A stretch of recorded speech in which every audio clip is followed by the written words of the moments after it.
খেজুরি কৃষ্ণানন্দ দত্তের একমাত্র পুত্র নরোত্তম ঠাকুর কেঁদে কেঁদে বললেন, গৌরহরি, আমি তোমার কাছে কখনো কিছু চাইনি, আজ চাইছি। কি চাইলেন? গৌরের রাঙা চরণ।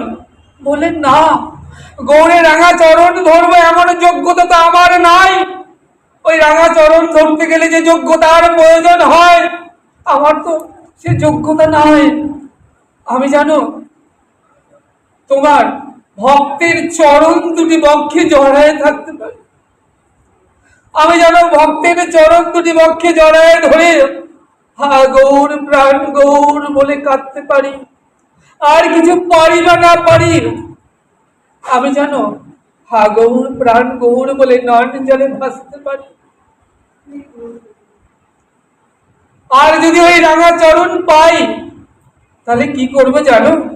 আর কিছু পারি বা না পারি, আমি বসে বসে শুধু কাঁদবো, গৌর হরি, তুমি আমায় কৃপা করো, আমায় দয়া করো, জগতের প্রতি তোমার যে করুণা।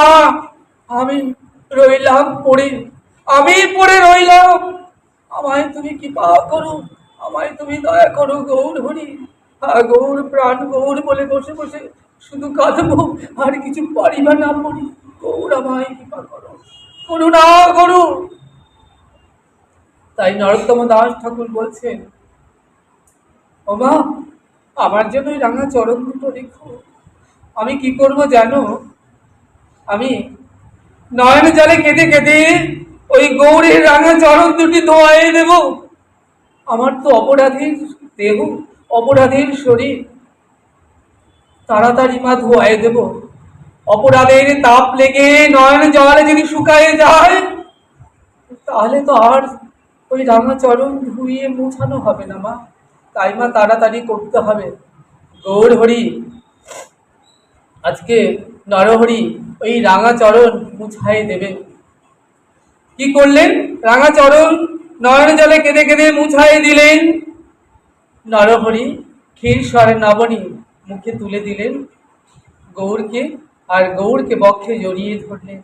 হা গৌর, প্রাণ গৌর,